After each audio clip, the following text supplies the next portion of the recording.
When I talk about knowing who you are, it's about your fundamental self, your base level. A lot of young people, when they grow up without a father, you really get to see the effects of it when you get into adulthood. When a girl doesn't have a dad, the guy knows. You don't have that covering of a father. You're exposed to everything. It's like once you come off the internet, people think you're dead. That time away for me was really getting centered because I felt like I lost myself. In social media? In social media. Okay. You can't run away from yourself.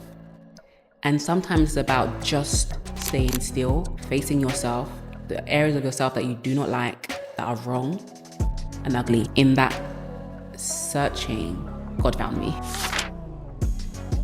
I want you to start just with a brief introduction to talk about the core of who you are before any title, before any accolades. Who is Breeny Lee? I have to take it back to the name that my mother named me, which is Breeny. Nice. Breeny Lee is like a stage name in a sense, but Breeny is who I feel like I am. Breeny Lee is the brand. Okay.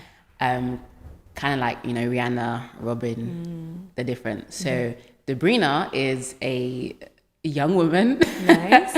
A young woman who basically had to raise herself through trials, tribulations, experiences, ups and downs, and has been able to, I feel like in my later years, really get a grasp of who I really am. Yeah. I think what drives me is being the best version of myself that I can be. And I know it sounds cliche, but I've been doing this for a long time. Yeah. And a lot of the things that we hear about, a lot of the sentences or the phrases that we now hear, I'm not going to say I was the first, but a lot of the talking points, know your worth, add tax, becoming the best version of yourself. That's what I truly believe in. Not just saying it, but actually believing it. Yeah. Because I truly believe that this is the only Breeny there will ever be. This is Right. the only body I'll ever have. It's the only mind that I will ever have. So for me, it's always about being the best version of that self. Yeah. Because it's very easy for us, especially in like social media, to constantly be comparing ourselves. And sometimes when we compare ourselves, we're basically trying to see where we fit in comparison, but it's not a good way to establish yourself. Right. Because I always say that whenever you compare yourself to anyone else, you always lose. That's true. Because we're not supposed to be compared. We're supposed to be like, okay, who am I and how can I be better? Because ultimately when we compare ourselves, that's what we're trying to do, but we're doing it in a negative way, right? We're comparing ourselves to be like, oh, that person's here, how do I get there? Or this person's there, I'm above them. So it's almost like a reverse thing that we're trying to do. But what we're really trying to do is become the best version of ourselves. But the focus can't be other people. It has to be us. Right. But that comes with like knowing who you are, right. Like knowing self. And, those terms have been like thrown around. I don't think anyone can fully know themselves. Okay. Newsflash. Ooh, listen, I want to go into I that. don't think anyone can fully know themselves. Okay. No, we can't. We can't. How so? There's not even a scripture in the Bible that says to know yourself. That's a new concept if you really think about it. Self-knowledge is so vast. Okay. You think you have a grasp on yourself in a certain season of your life. But when I talk about knowing who you are, it's about your fundamental self, your base level. And for me, I know that I'm intuitive. I know that I'm intentional. I know that I'm loving, generous, wanting to offer advice, wanting to give. And I think at a base level, that can only get better. I can definitely agree with you where like the person that you were last year and the person that you are today, I don't want to say there's a knowledge gap, but there's almost I can just put it as in the way I used to react to certain things last year will no longer be the same this year. So Yeah. I'm learning myself as I go. But you're either getting better or you're true. getting worse. So if you look back on last year and you're like, okay, I'm still reacting the same way today that I used to react yesterday, you haven't grown. Okay. But if you can look back and be like, okay, I'm actually handling things better because now I know that is not helpful. Right. How I'm reacting to that situation is not helpful. And I think being better than you were last year is very, very important. True. That shows that you're growing. Do you know what I mean? Yeah, no, that's so true. Going back to what you asked me about, who am I? I'm so inquisitive. Okay. I always ask questions. why. Oh, why? Yeah. From childhood, I always wanted to understand things. And in my asking of the why do I even act the way I do? Why do I think the way I do? Why? If you keep breaking it down to the why, you'll actually get down to the root. To the root cause. And for me, it's all about, if I know the root reason why I'm behaving this way or why this is happening, I can fix it. But a lot of cycles that we go through in life is because we don't stop to unravel, like, hold on. Oh, it's because that monster is down there and it's sabotaging everything that I do. One thing I always say, I will never judge anybody on how they respond. I came to a point of questioning myself, why does this person react this way? And I think that also allowed me to have grace to understand that certain people react in a certain way because of their experiences. And but of course, that should not be an excuse to not improve or become a better person. But listen, this was all just to ask who is Breeny. So It's a lot. There's no solid one thing. The foundation of this podcast is based on the power of the mind. I see how the mind is such an important tool. You can either succeed or fail based on how you think. Yep. Two things, your mind is not a passenger, but it's the driver. And another thing is that because your mind is a tool, that means that you can master, that tool can be mastered, and therefore you're not a victim of your thoughts. Yes. But you can learn and alter them intentionally. Yeah. You know, when you look at your life's journey, what were the predominant operating systems of your mind? So the operating system, was it more so operating from a point of fear, from a point of courage? I think now that I've been able to really look back and really get to the root, like I was saying, I think a lot of my actions and a lot of my decisions was coming from a place of fear. In fear of what? Fear of not being safe. And I think that's what insecurity is you don't feel safe. So a lot of us, we think about insecurity as like, you know, when it comes to women, oh, I don't like what I look like. That's, you're not feeling safe in who you are because you think that what you look like is who you are, and that's the most important thing. And because that's not secure, you don't feel secure. Do you get it? Yeah. So insecurity comes out of fear. So my earliest memory of fear was how I was raised. Okay. Can we talk about that more? Yeah, I feel like I grew up being neglected and not feeling safe. Okay. I used to fear everything, like little small things like Crime Watch. I could never watch Crime Watch on TV because I'm like, the murderer is outside my house. And I know that sounds normal, but mine was an intense fear of avoidance. Like, so if something was on TV, I would literally rush to my room. And I think in that I created my own world. And around that time the internet was rising. And I felt like, now looking back, because you never know this stuff, you can never verbalize this stuff at the time. But when I was around like 11 or 12, the internet was on the rise, and I could create a sense of security by creating my own virtual world. In that I was safe, I could control it. Like, okay, I'm gonna go log on today. There's this website called Habbo Hotel. Okay. And I don't know what it's equivalent to today, but you basically create your own virtual world. You were like little emoticons. It wasn't like even like anything, Sims? Like Sims, but you wasn't even cute. You were like a robot. Hello. But back in the day, I bet you was like... That was the thing, because yeah. you were actually interacting with real people. Okay. And you buy stuff for your house, make your house look nice. It was like Sims, but it was a very low version of it. Low budget, yeah. But even like going on like MSN, chat rooms and stuff like that, I found like safety and security by just creating my own world and being around the people that I guess wanted to be around. I could choose who I was around and stuff. But beyond that, I think one of the things for me is that I felt safe when I was with a man. The emotional safety was the insecurity that I didn't know who I was.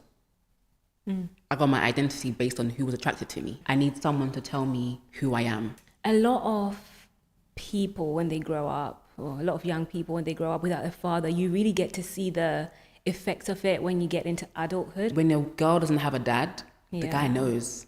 Because if you think about it, back in the day, before a man could even touch a woman's daughter, he had to go through her. He had to go through him.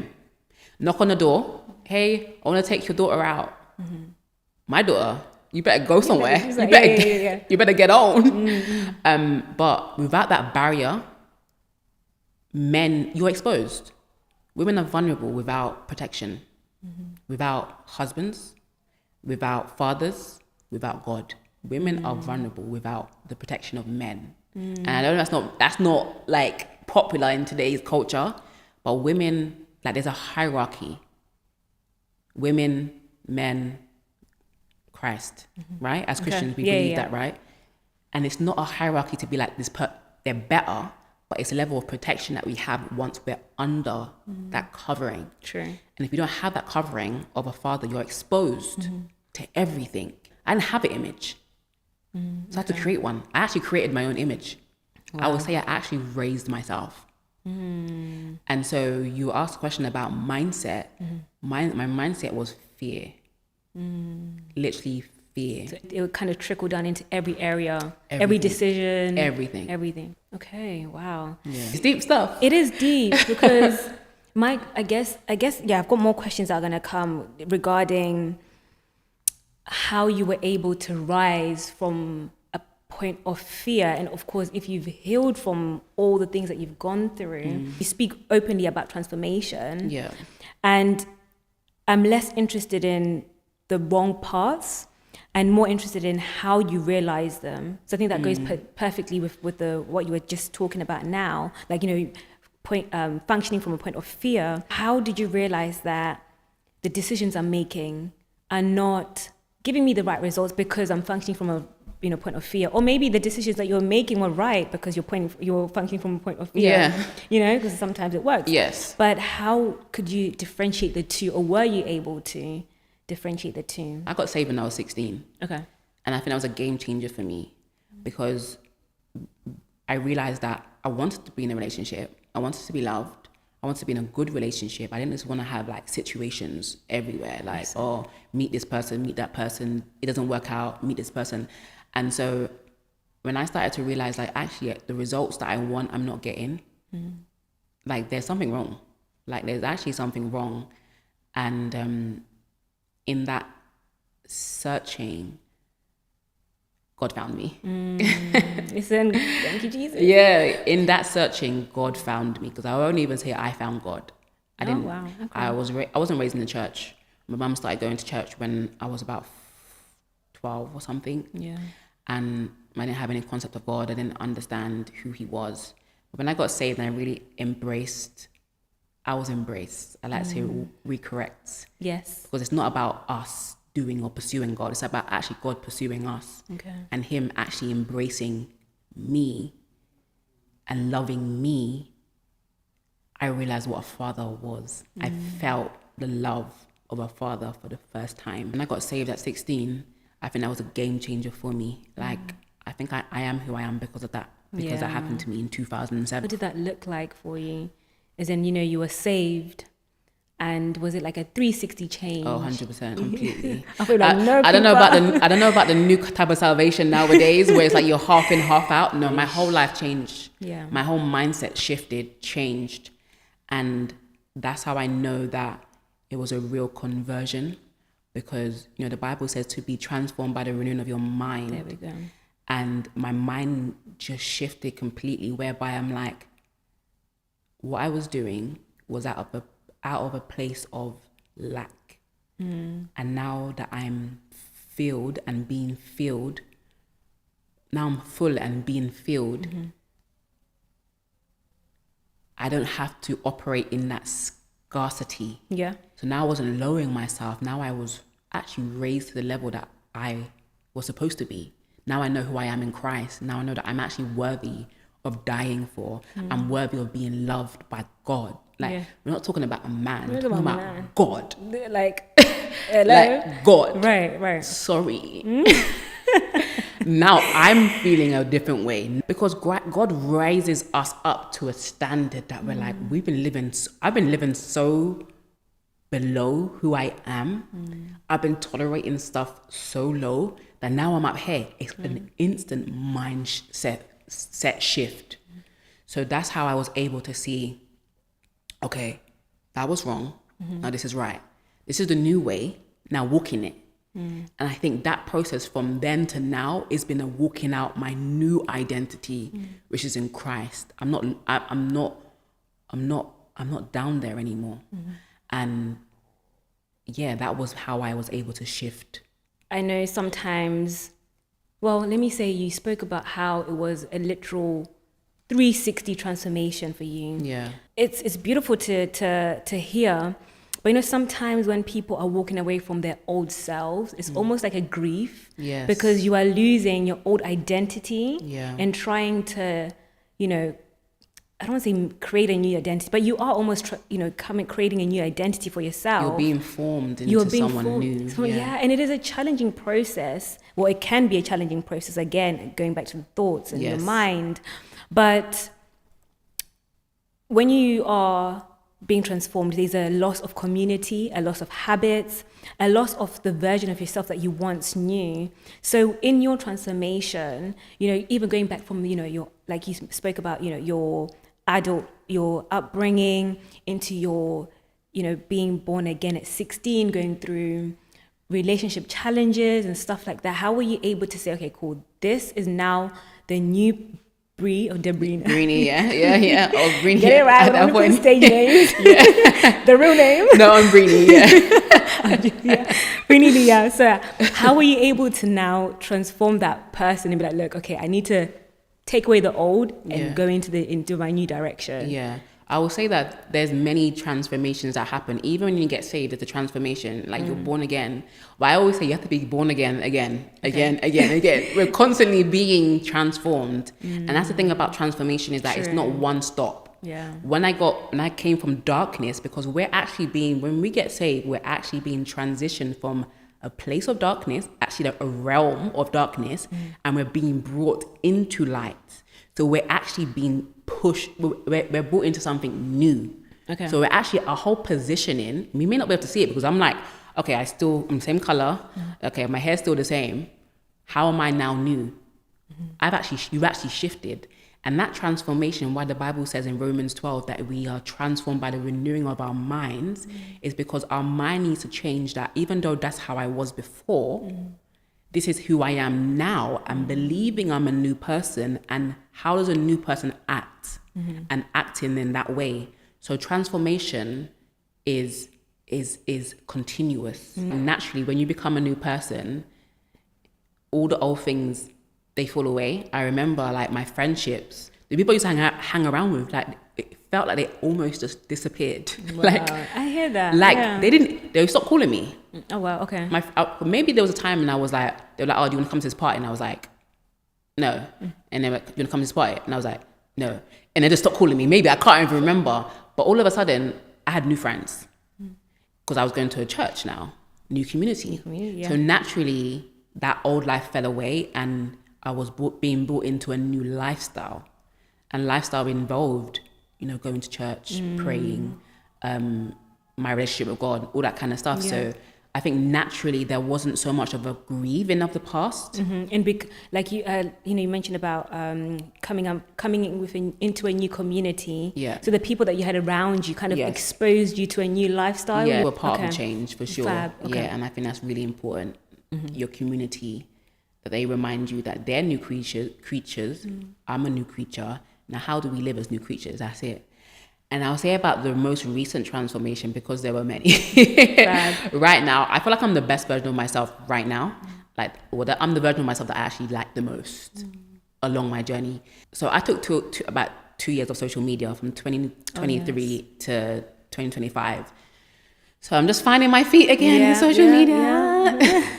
It's probably changed, but oh my God, it changed. Like, I didn't know that it changed. I didn't know the power of social media until I left it and came back, and I'm like, whoa, I'm drowning, help! No, and like, everything has changed. Literally, and I know when you left, people were like, "Where's Bree? Where's Bree?" Oh my God, you know, they're like, "Is she alive?" No, literally. But it shows the impact and the power like the influence that you have on people. It's like once you come off the internet, people think you're dead. No, literally, literally. And so that transformation for me, that time away for me was really getting centered because I felt like I lost myself In social media. Okay. Like I actually no women say that I actually lost myself in that relationship. I lost myself in that relationship that I was having with social media. And I was teaching people, but I felt like I was drowning. Fair. I'm helping you. Oh my God, thank you, Breeny. You're helping me. And I'm like, I'm help like, me, help me. Yeah, someone help me. Yeah. And they say that you can't pour from an empty cup. And I was doing that for a little while, but then I started feeling like there's a disconnect within me. And I said, let me just hold this, because I'm going to be of no use to my followers. I'm going to be of no use to anyone, if I can't get myself situated and grounded and rooted.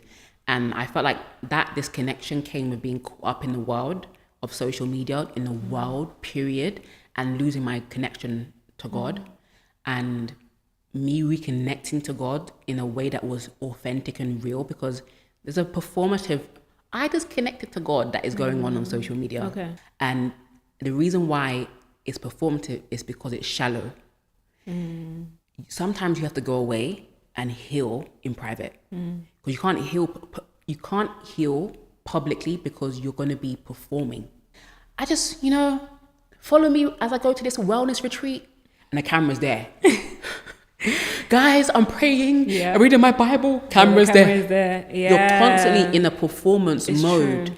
And so even the healing that we say, follow me on my healing journey. No, it's performative, You can't heal until you actually get stripped of that false identity that you had been hiding behind, and you actually just face yourself like, who am I aside from the validation of social media, people watching my videos, people complimenting me and telling me how much I've changed their life, my outside appearance, my wealth, my belongings, the fact that I can travel here or buy this or buy that. Who am I outside of that? And when I speak about getting lost in social media, that was it. Okay. You now start thinking that's what makes you who you are. Right. Because it's so funny how social media is an actual world of its own.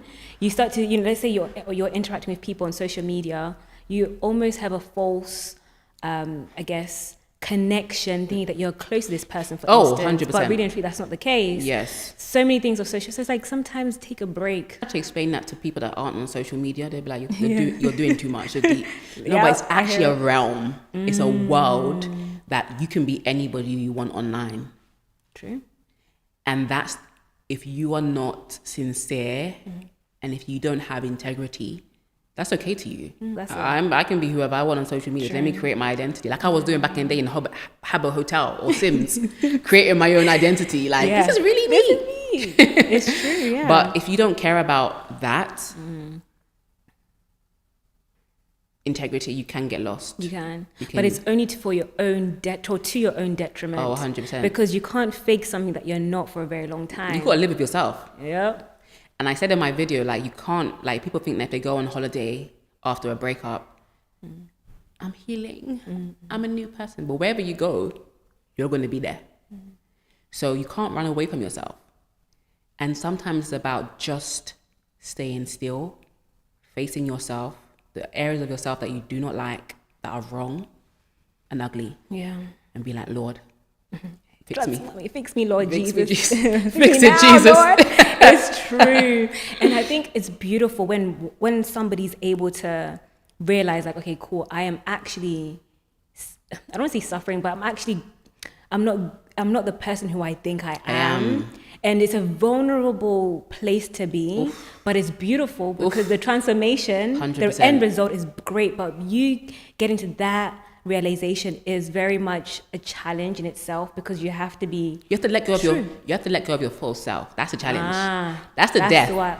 That's the grief. That this false self is keeping me safe. It's a good image. People buy it. They buy it. Gotcha. They bought it. It's great. Yeah. But you're not buying it because it's not you.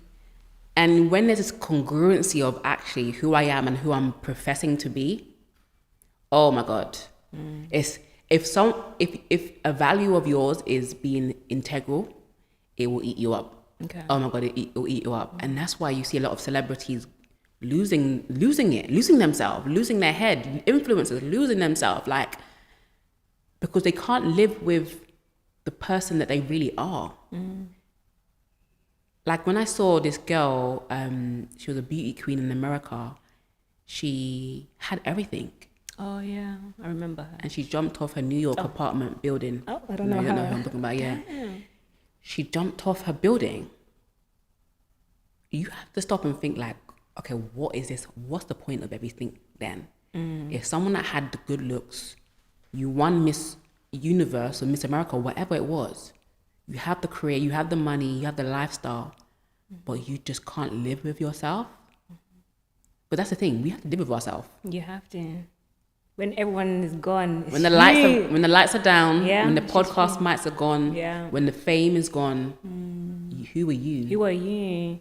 And do you attach your value to these things? Yeah. Because it's all fickle at the end of the day, but obviously It is. Yeah, you gotta It's be- necessary. Yeah, It's a necessary evil.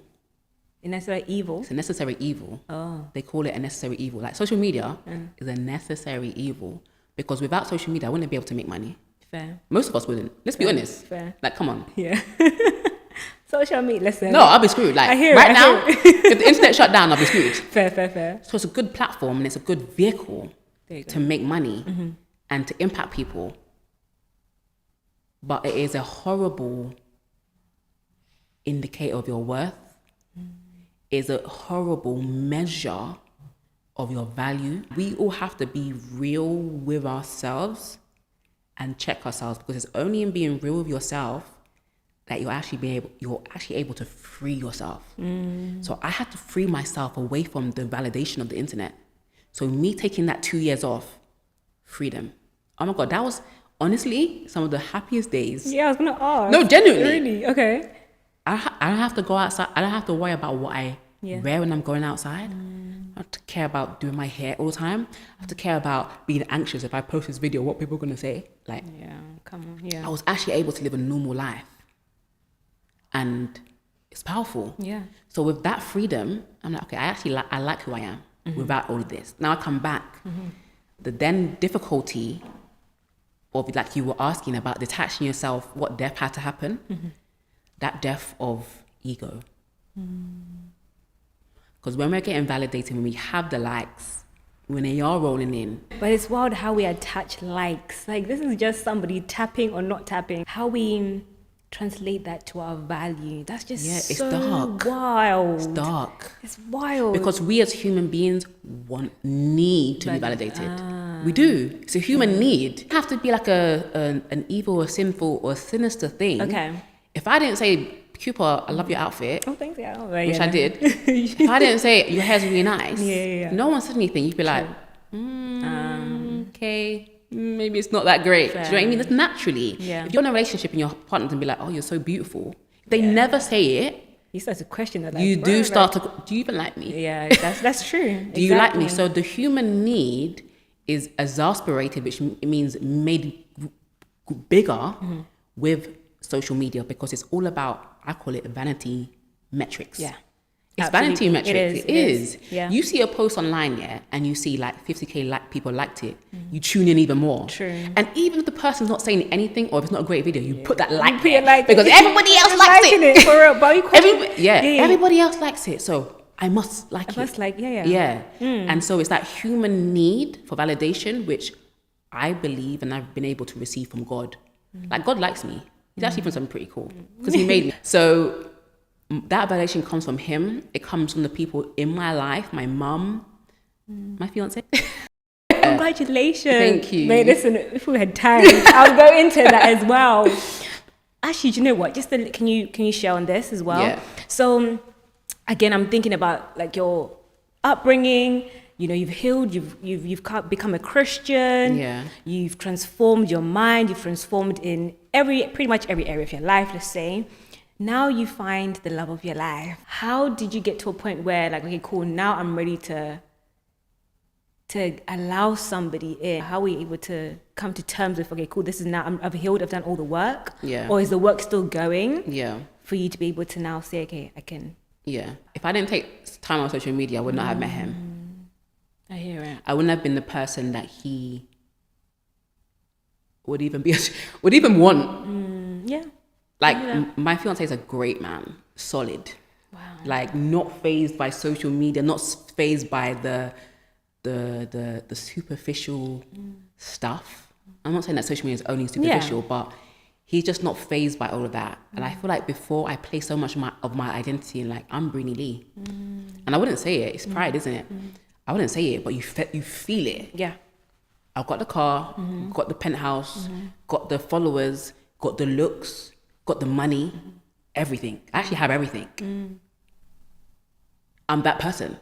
You take on a certain bravado, even if you don't want to, and even if you're like, I'm a Christian, should be humble. It's very hard. Do you know what I always say? When you haven't got nothing, it's so easy to be humble. But the real test of humility is when you have everything. Does it change you? Does it change how you show up in the world? Does it change how you treat people? Does it change how you feel about yourself? Do you feel like do you feel like you're bigger than God? Do you feel like you're bigger than one of God's sons? And one thing I realized is that I was really proud. How did you come to that realization? In that process, that 2 years away stripping, that God stripping, God actually humbled me before I met him. Wow. Me getting steel, or peeling off all of the outside armor, because sometimes we can put on fashion, designer, makeup, that's it. Everything. Put the hat on. Legit, Put the clothes on. We're dressing up. We're looking fancy and stuff like that, and we're hiding the real person. And when God stripped that away and was like, okay, who's the Breena? I know you made Breeny. I know you created Breeny Lee, the brand, but who's the Breena? And when I was able to get humble and vulnerable with God, I honestly, there'll be days I'll be like crying. And not because I'm sad. I'm not sad. I'm happy. Okay. I'm not on social media. I'm so happy. Like, do you know what I mean? Like, the weight is gone. But just like in his presence, when you actually really receive the love of God and you allow him to transform that heart of stone into a heart of flesh, and you feel everything. Oof, I hear it. Mate, I was feeling everything. In those 2 years, God was able to use me so much more. Even I would say now, because you have to maintain it, but I'll get to that. But he was able to use me so much because I was so open and vulnerable. So then when I met my fiance, I was in that state of humility. I'm not, hey, I'm Breeny Lee. Yeah, listen. Hey, don't talk to me. Yeah. I'm Breeny Lee. Exactly. No. And that actually, a lot of women we have that we don't realize. I want this in a man. I want this. I want this. I wasn't even looking for him. When we crossed paths, it was so nice. It was just normal, like nice. The smile. Like, it was. Nice. I'm just thinking, like, it was just so calm. Oh God, those days. Our first conversation was 6 hours. And we don't even know what we were talking about. We were talking about some stuff about the church, about God, about life, about philosophy. But those 6 hours was like, oh, that's my friend. I met my friend. And because we were able to connect on that like normal friendship, heart to heart, no barriers up, no pretenses, I'm like, I actually like this person. This is a nice guy. This is a good man, Savannah. This is a good man. And I had that armor. So I was able to connect with him on a vulnerable level. And all I can say is my heart was right. Okay. My heart was right when I met him. And I'm constantly checking my heart now that I'm with him. And what are you checking for? Pride is number one. Pride is a killer. Yeah. It kills relationships. It does. It kills our self-esteem. Because I say that pride and insecurity is two sides of one coin. Okay. So you've got pride here. I'm insecure. So I put my pride up to cover up the fact that I'm insecure. But but deep down, I'm just insecure. So I'm checking for pride. When you're proud, you're selfish. And so you only think about yourself. True. Being in a relationship is hard for people because they're selfish. We're selfish. Naturally, humans by nature are selfish. We want what we want. Okay, he doesn't do that. He doesn't call me, or he doesn't do something that I wanted him to do. And I react emotionally because I'm selfish. I want your attention. So I'm gonna withdraw myself. Yeah. Then you start playing games. Yeah, that's Oh, long. if he's not gonna call, and I'm not talking about toxic relationship, but that's what Okay. happens. Like, just like, oh, sorry, babe, I didn't call you. I was at the gym. But you don't know that. So in your mind, like, and we have a long distance relationship. Okay. So I'm gonna go and see him after we finish yeah, filming. yeah, But I don't know. He's at a gym. But you can be sitting here thinking the worst situation and stuff like that. You can be thinking, oh, well, does he not like me anymore? These things that we just make up in our insecure mind. Do you know what I mean? And it's like, no, and he calls you like, oh, I'm not angry anymore. Now I know, you know. But and that's why, sorry, I would say communication is key as well. 100%. And that's what you have to learn. Like, even he told me this morning, like, he told me, like, when you're leaving the house, tell me, because I need to know these things. Like, last night I went to bed because I was up for 2 days editing this photo. I went to bed and he had texted me when I woke up in the morning. I saw the message and I didn't reply. I didn't message him back and say, oh, sorry, I fell asleep. I was going about my day because I'm like, in my mind, I'm so busy. It's like, yeah, but babe, I don't know what's happening. We don't live close by. Anything could happen. I'm presuming the worst. You need to tell me. So communication is super, super important as well. So yeah, and going back to what I was saying, vulnerability, humility, all the virtues that actually the Bible tells us to have, these are the things that work. There's a lot of points that you really emphasized on, and I think these are so important for singles to really take on and understand how do you become a potential fiance. Yes. So you've really and I think it's a lot to do with working on oneself and really kind of uprooting the negativity, like the pride and all of that stuff. There we go. For our listeners who are in the before phase of their transformation, feeling stuck, unsure, and how to even start using their mind as a tool for success, what is one small step or first step that you think you can just give them a share with the listeners? Step number 1, be for real. Like, be real with yourself. Okay. Be real. Be real. Stop. Look in the mirror and be real. Like, where are you at? Not where do you want to be? Where am I right now on this day, in this moment, in this minute? Where am I and who am I right now? And you see the parts of you that you know that are not working. You see the parts of people say that you're this or you're that. They're not all haters. It's true. They're actually doing out of love type of thing. Yeah, I hear it. Most people are not haters. So if you're getting something that coming up again, like for me, I have a problem with, people say I'm rude.